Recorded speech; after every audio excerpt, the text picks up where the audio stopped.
Hello and welcome to an album a day, day 201, going through my vinyl collection, an album or so at a time. Yesterday we did the Whoosh collection, and today we're going back to 1989 for a studio album from a band that I've covered before. This is the last studio album that I have purchased for my collection. May go back and probably not, to be honest, but we'll see. Time will tell. This is a, what is it, a 2019? Yes, 2019 copy, reissue on 180 gram vinyl, double vinyl at that, and I'm talking about Whitesnake, Slip of the Tongue. We have a logo. That's the album cover. A seal. Not an ocean seal, just, hot wax stamp. That's our album cover. Very disappointing. Whitesnake, it was always really love their album covers.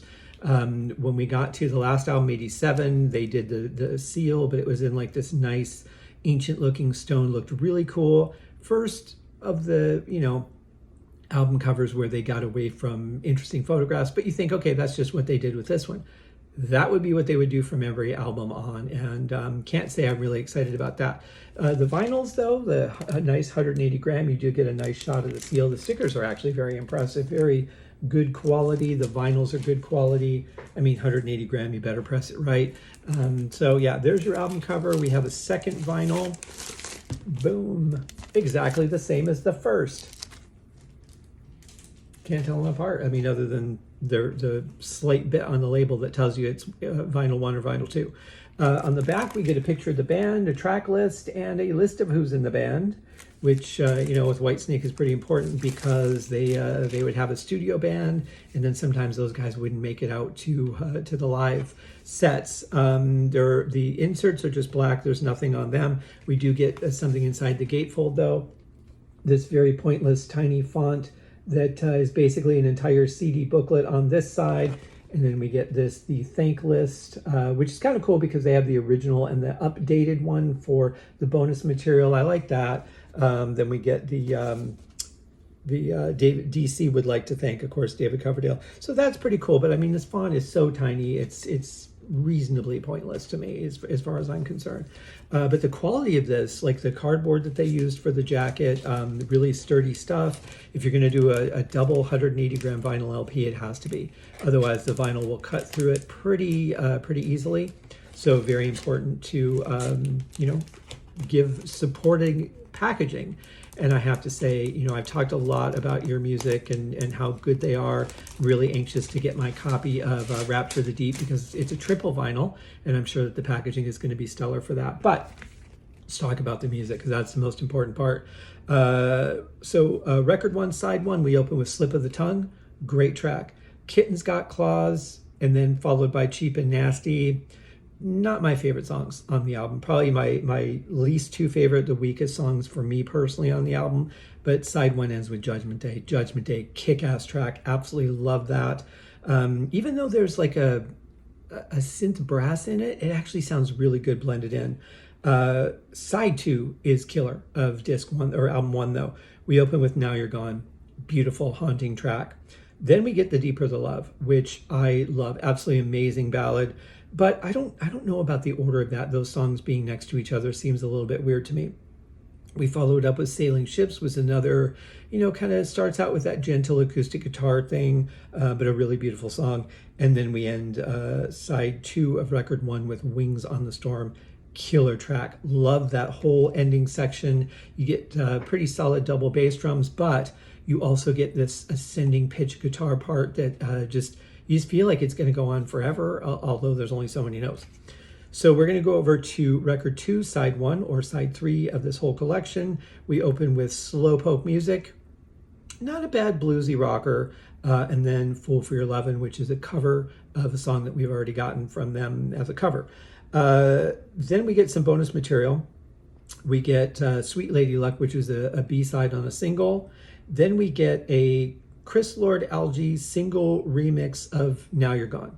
So if it's the single remix, that's probably a shorter version of the original song. So why we're getting a remix of a shorter song, I don't know. Then we get Cheap and Nasty, which has an alternate solo and ending. That could be cool. Then we go over to side 4. And I have to say, I mean, at least they're giving you some bonus material. Some of these albums that I've gotten that are like 2 or 3 LP sets, if they can't, if there's not enough material, side 3 or side 4 will be completely blank. Like there's nothing on it except maybe a design, which, looks cool, but you're not going to put that on your record player. You're not getting any value out of that side. But side 4, we open with Slip of the Tongue, which is an alternate intro and breakdown. Could be interesting. We go to Fool for Your Lovin', the High Voltage mix. No one is going to know what the fuck that means, honestly. That's just silly. It's a remix of the song. The fact that you have to throw a word like voltage in there to make it sound cool. Ooh, that's metal, dude. It's got the word voltage. That's electricity. That kind of stuff just is lost on me. Then we get Judgment Day alternate and alternate and extended solos. That is worth hearing. And then we have another version of Fool for Your Lovin', the AOR mix with CHR intro.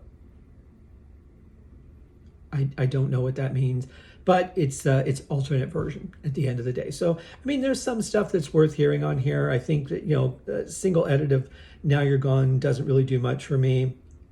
High Voltage mix is just a remix of the song. So that's probably not anything unless they did what they did with... what was it? Here I Go Again with that horrible version that was I think it was for a movie or something where it was so popped up, like it was designed for like a young 90s band to do it. And it just had like these weird tingly keyboards in it and stuff. David Coverdale hated it. And anyway, so as long as it's not something like that, if it's just a remix of the song, either way, to me, kind of a waste of time. But you've got the space, you might as well put something on it, I suppose. Overall, pretty good package, I have to say. But this was kind of where Whitesnake lost me. It got to... The last album, Whitesnake 87, was starting to go in that direction where it was getting to be like shredder guitarist, a little bit of screechy guitar sound that I'm not a big fan of. We'll talk about that when we get to the Steve Morris era of Smoke on the Podcast. And then just, these shredding solos that really overplay the songs, stuff that I really don't go for myself. Some people will eat that up. It's their favorite stuff, and that's fine. For my taste, I'm really just not a fan of that. I do love the writing on this album. I think there's some great songs on here and some great performances, but that's the kind of stuff that makes me go, yeah, I want to check out this song, but God, that solo just kind of drives me nuts a little bit, and it does deter me a little bit from listening to it. Not an album I listen to a lot, but I would say there are some serious gems on here. Now You're Gone, The Deeper the Love, Wings on the Storm, Judgment Day, some really good stuff, and it's an album that's worth checking out as far as I'm concerned. So anyway, there's my take on Whitesnake's Slip of the Tongue. I am happy to have that in my vinyl collection. While I do have another Whitesnake album, I do not have another Whitesnake studio album. We'll get to that one at some point in the next month and a half as I wind down the albums that I have in my collection. Then we go to 45s. That should be fun. I've got a few. We'll get to all that soon. We'll see you guys in the next one. Have a great day. Cheers.